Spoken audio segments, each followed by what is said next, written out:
And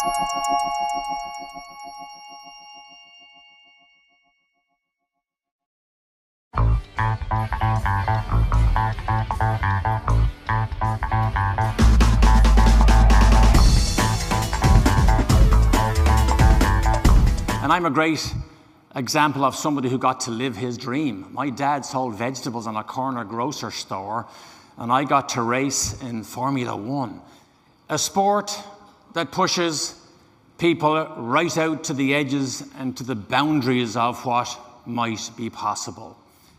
But in Formula One, I went through 3 distinctly different eras.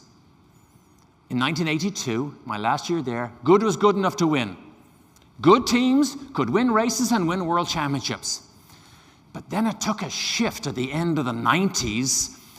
It went from good to great. I'm sure lots of you have read the Jim Collins book, Good to Great. But nowadays, to be successful, it took another leap. It went from great to extraordinary. And where does extraordinary live today? It's exacting human performance that operates under pressure in compressed time frames. But when I say that to people, remarkably, they say, well, that's actually a bit like my business, the way it's beginning to go.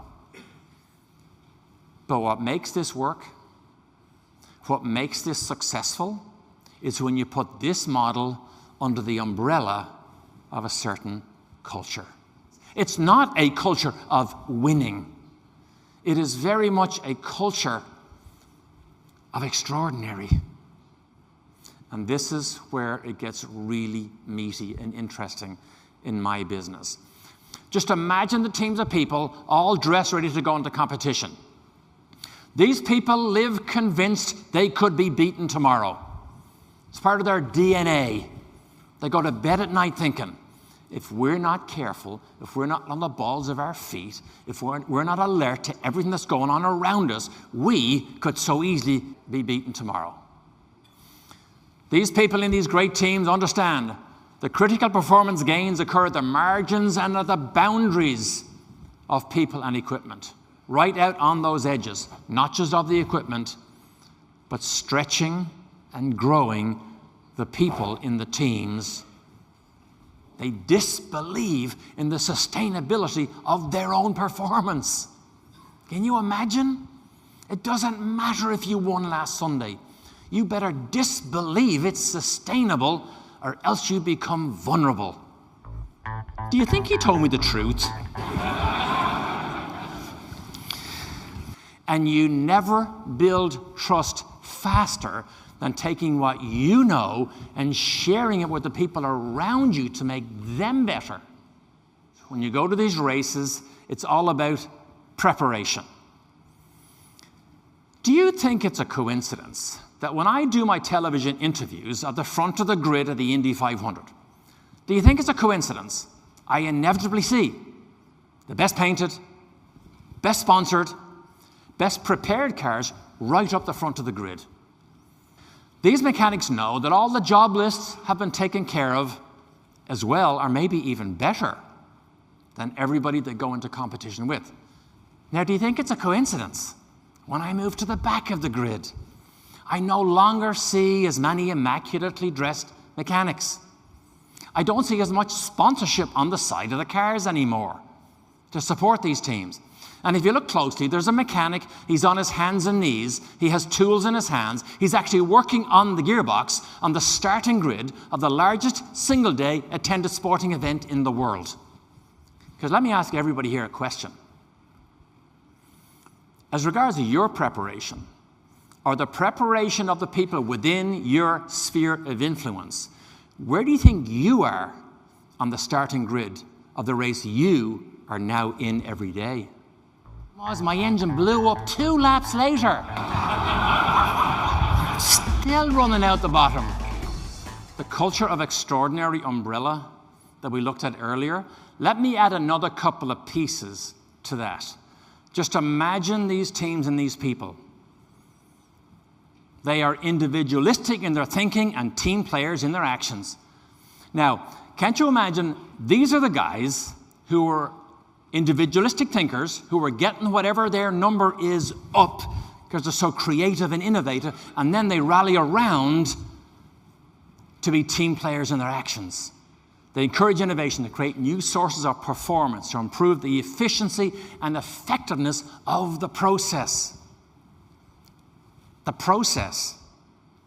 We have had such tight regulations in racing cars in the last 10 years. You can no longer write a check that's blank and buy and build the fastest racing car. They've tightened down the regulations, so the very process of how you race and be successful and how you outthink the competition is what has changed our sport in the last 10 years. And these teams, to be successful, they require a portfolio of leaders, individuals throughout the organization willing and capable to accept responsibility of leadership regardless of the formal authority. You don't have to be told, you lead that group of people. You don't need a name tag or a badge or a designation. Here it is here.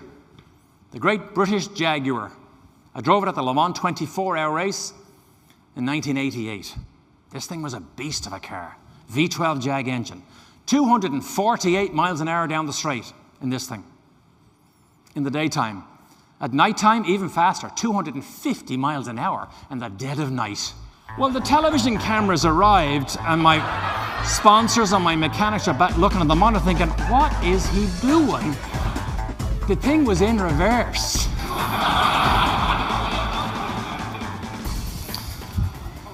So I've given you a bit of a feel for the culture and the hard skills of these great people. Let me just add another little piece.